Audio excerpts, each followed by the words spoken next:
weekend, Mr. David Tennant.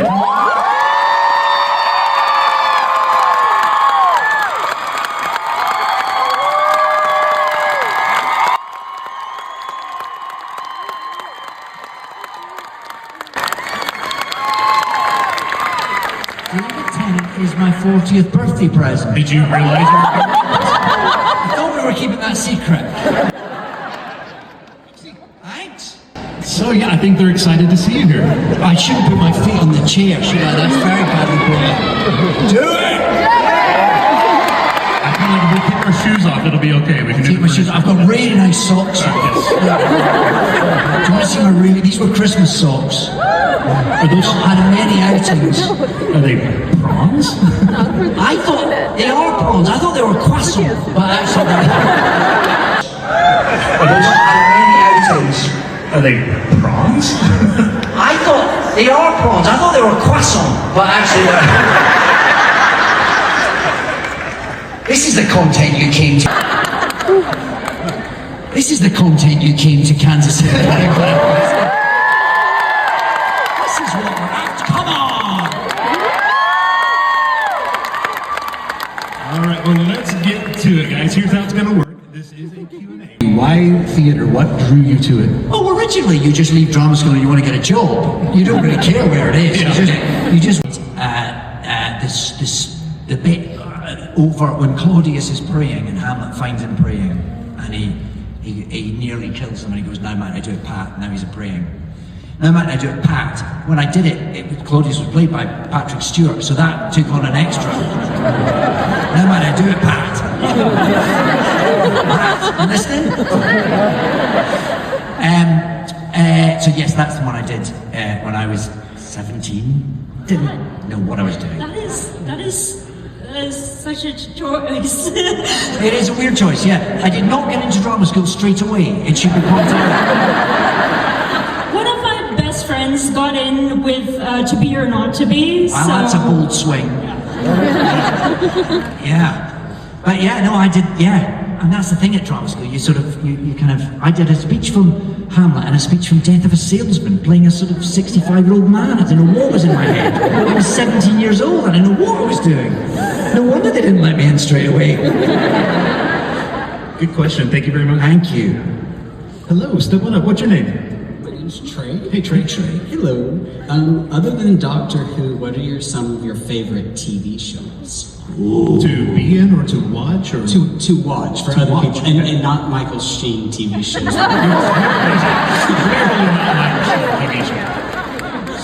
He's been on TV. Good question. I think my favorite all-time show is The West Wing. I just love. In fact, everything that Aaron Sorkin does, I love the way that he writes dialogue for clever people. I love that everyone in his shows are cleverer than human beings normally are. It's like, it gives us something all to aspire to. I like when people speak faster than they can think. I love that sort of fizz. So that's probably my favourite all time. Other than that, what shows do I mean, loads of stuff. What have I been watching lately? Has anyone seen Adolescence? Yes. Just watched the first one. That's quite an extraordinary piece of work. Oh my goodness. When you're put on the spot, these questions are hard, aren't they? Especially the favorite ones. Yeah. I was reminded recently of a show called Sapphire and Steel. Does anyone know that? That's quite niche. That was a sort of weird adult British sci-fi show of the late 70s, early 80s, which had David McCallum. Do you remember David McCallum? And Joanna Lumley, who's more of a star in Britain probably, playing this weird set of kind of time psychic detective. It's the weirdest show on earth. And it gave me proper nightmares.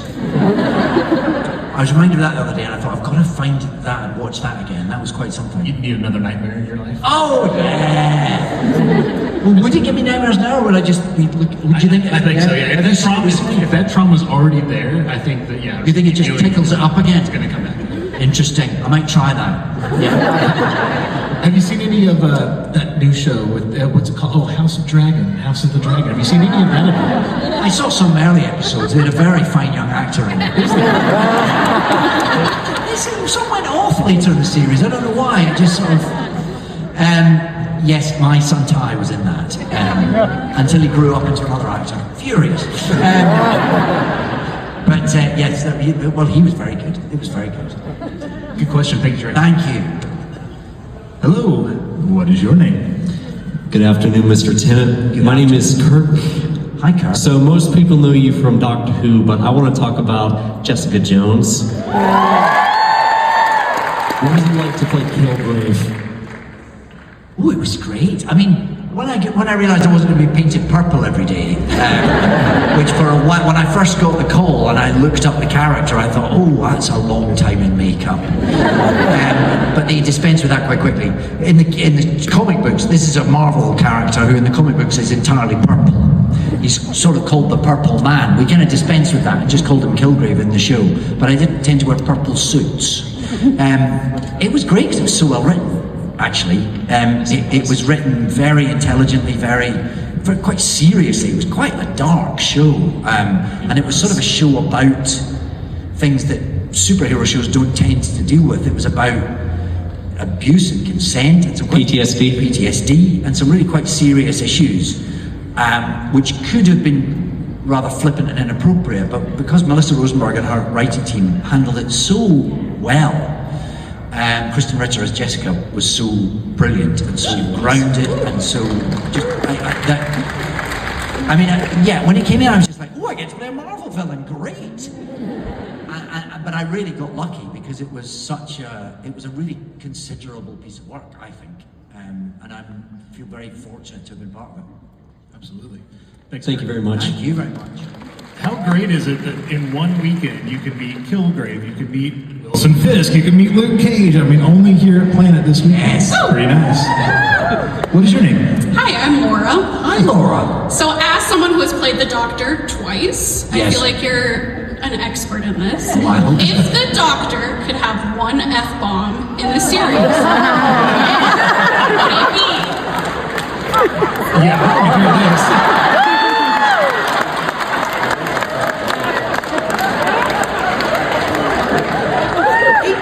It would never happen. What are you suggesting? Not even 14?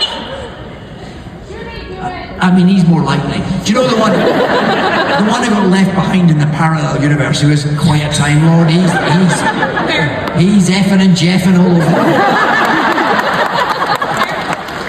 Thanks. Good question.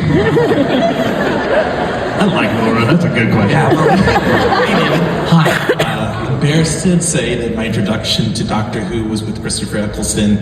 Well, that's not embarrassing. That's wonderful. Wait till I get to the point where I say I quit when some stranger showed up. And somebody told me I made a mistake, so I went back. And I have to say that great section of Doctor Who, not just because of your acting, but the story.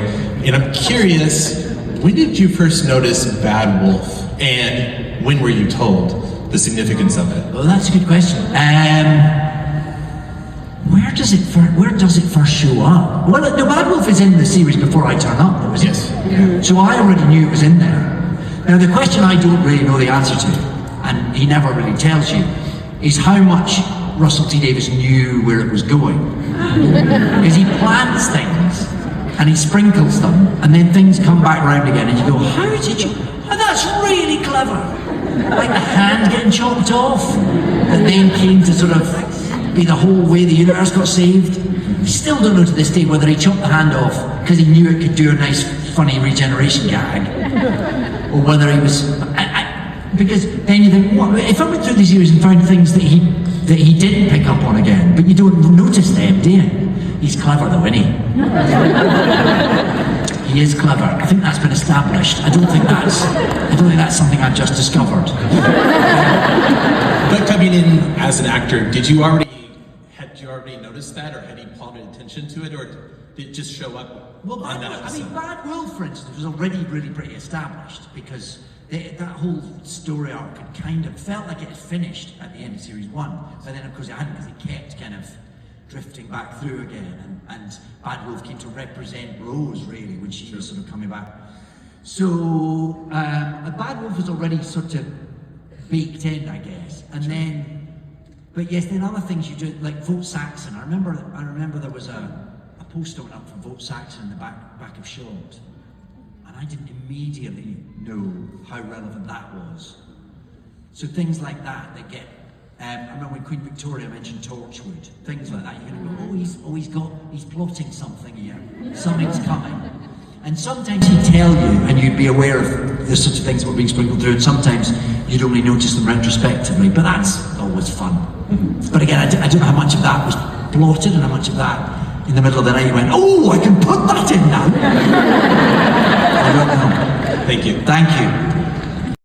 Though, so that was nice. I was wondering if there was any you would want to share. The two that she shared, one was about the helium balloons. Okay. And the prostitute, that was her X-rated one. Yes. So if you would like to share one with us today, or two. Let me just make sure I've got it right. Okay, I've got a new business. Oh, how's that going? No, that's not how it works. I said got a new business. Oh, You said yeah, what's your business? sorry. Yeah. And then you say how's it Way to go, Susie. I had that. You were so prepped. You built this up and then you just flashed it. That's all right. Try again. Extending time talking to you. Susie, Yes, David. I've got a new business. Oh, what's that? I carve religious icons. How's that going? Making a profit.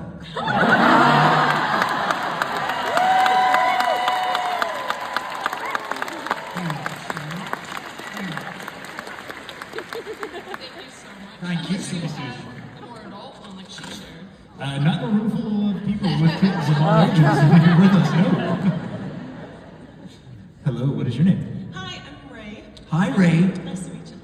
I was wondering, I love your podcast, Thank you, Ray. and I was wondering if there was a guest that you would like to interview that is no longer with us, who would that be? Oh, that's a good question.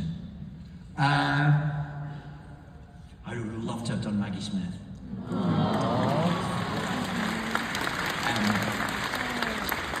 But she didn't do a lot of interviews. She didn't. Really, I don't think it was her happy place. But the precious few moments that I got to spend on the side of a set with her, she was so funny, so funny. So I would love to have been able to interview her. And also, she did the amazing work she's done. Sort of all the amazing movies she's in. She was part of the National Theatre way back when Olivia was playing Othello, which was inconceivable these days. But all sorts of, she was quite something. I'd have loved to have had her on. Yeah. Awesome. Good question. Thank you. Thank you. Thank you. Oh, looky here. Oh, hello, Doctor. Hi, what's your name, bud?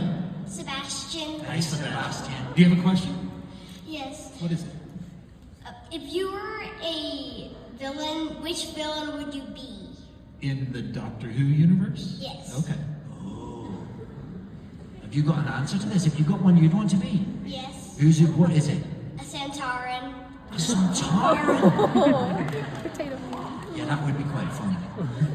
What would I be? Good question. I think I'd quite like to go at the Master.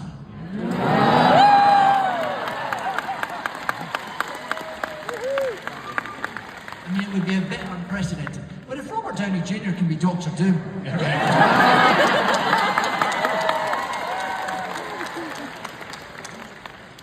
yeah, I'll go with that. Good question. Thanks, Sebastian. Nice one. Speaking of revisiting franchises, Yes. I hear that over with the HBO Max, they're doing a whole new Harry Potter thing. At Right. some point, they're going to need to cast a couple of characters, like a Mad-Eye Moody or a Barney Crouch Sr. Would you be interested if someone from Warner Brothers was to ring you up? Is that something you'd be interested in returning to? I mean, they're great stories. I feel like my contribution has probably been made. I'm told there's an executive producer that doesn't love me on that show. Never mind then. I was told recently.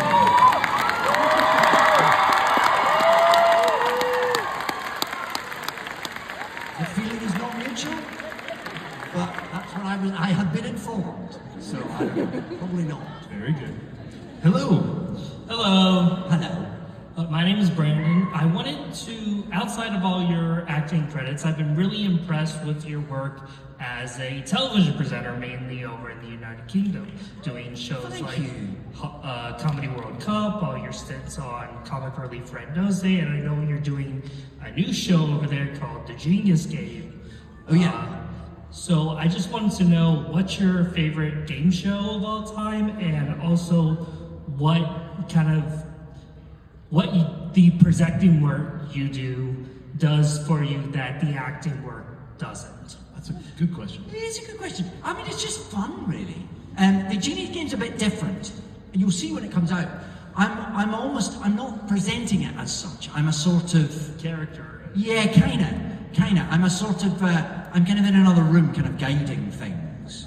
So it's not the same as sort of presenting a show, really. But I guess it's a fun thing to do, and I sort of resisted it for quite a long time, and then I've done bits and pieces. I mean, it's still not my job, and I like the fact that I can visit it and then kind of walk away. So there are people who are really good at it, and I let them do it most of the time. But it's quite nice to get a little turn, you know. Yeah. Scary, but they write the words down for you. So you don't have to learn any lines. That makes it much quicker. And what's your favorite game show of all time? My favorite game show of all time? Good question. I don't know if it quite counts as a game show, but I do love The Masked Singer. I love The Masked Singer. Yeah, the UK version is really fun. Yeah, really fun. I really love it. And we sit at home going, no, I know that voice. Shush! Oh, I know that! No, I've no idea. So we all play along at home. It's great fun. Okay, thank you so much. Thank you. Would participating in the Masked Singer be something that would interest you? Absolutely not. You did such a great job singing at the BAFTAs recently, though.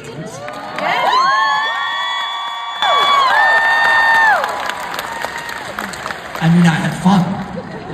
And it's a tough crowd, so we're having to warm them up. But it was fun to do. But I'm not a proper singer. When you hear proper singers, you know, whose voices come out of their feet, it's just it's wonderful. And I'll leave it to them. Okay, fair enough. What's your name? Hi, thanks. My question is about Rivals, and the new book that's the sequel, Georgia, just came out. Oh, yeah. So can you tell us anything about what's happening in the future? Like, will there be more? There is a second series of Rivals. And you're alive in that one. You don't die, right? I was left. This is spoilers for anyone who's not watched all the episodes, which I believe is on Hulu in this country, if you have yet to see it. Available for all your streaming needs. I don't know. I mean, there's a second series, but at the end of the first series, I was left in a pool of blood. So we shall see, I guess. As Ulrich, yes. Yeah, true, yeah. I can come back as the skull. Depends what they write in the scripts. I don't know. I'll let you know. Hello, what's your name? Hello, Doctor. Hi! It's me, the Doctor. Hello, how are you? I'm doing well. How are you? Good, thank you. I'm sorry, I've got the wrong side. I'm sorry. There we are. Mr. Tennant, what an honor. As a working voice actor and film actor myself, in my early 30s, which is, as far as I know, when you started out playing the Doctor. I'm also in my early 30s. You are? Thank you. What advice do you have for someone such as myself, starting out in the industry, looking for potentially larger gigs? I mean, it's such a crapshoot. It's a crapshoot. It really is. The only thing I think is when you get there, when you get the job, be nice, be on time, learn your lines, because there's lots of reasons not to get another job. There's too many actors. It was a very stuffed profession, and there's a lot of very talented people. So when you get there, just make yourself a pleasure to be around, I think. Because, That's my shtick. well, I'm delighted to hear it. Then you'll be fine. Then you need no advice from me. Fantastic. Allons-y! Allons-y! I love you dropped from Mrs. Doubtfire to Robin Williams. Yeah. That question. Oh, This is. Hi!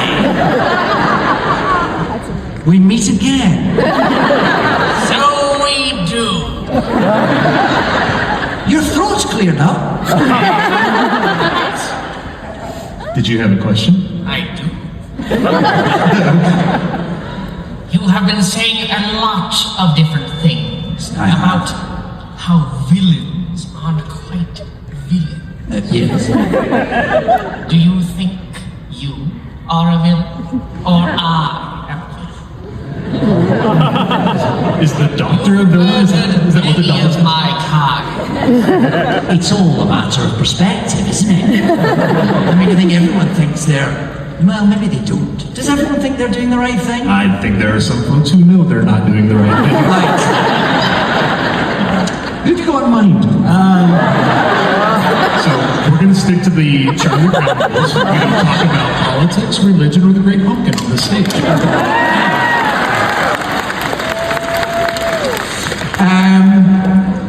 I think.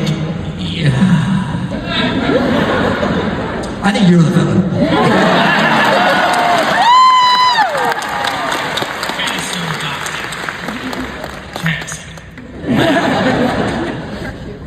There's not a lot of good things that Daleks have done. No, You can't really, not much you can justify there. not much you can just. Solve the population crisis.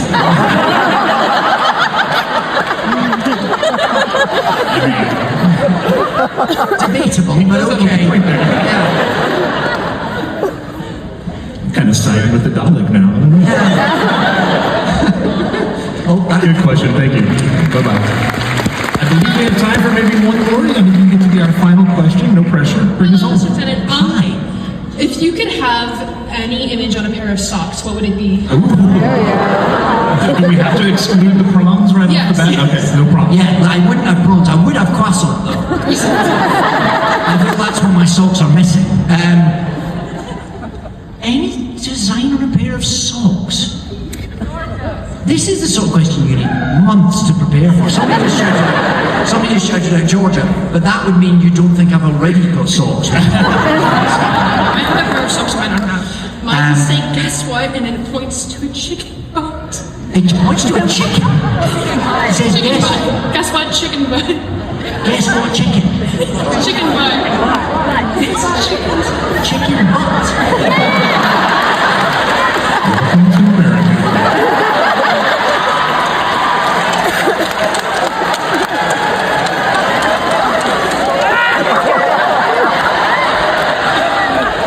Guess Here, we can what see. Come chicken up here. butt?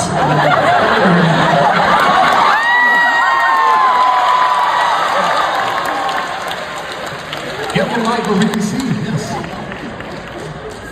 Let's all turn to the screens. Yes, it will. And then it just points to the chicken's butt. I mean, I've seen it. I'm no clearer. It's very nice. This is a great outfit, made all the better by the inexplicable socks. So well done. Well done.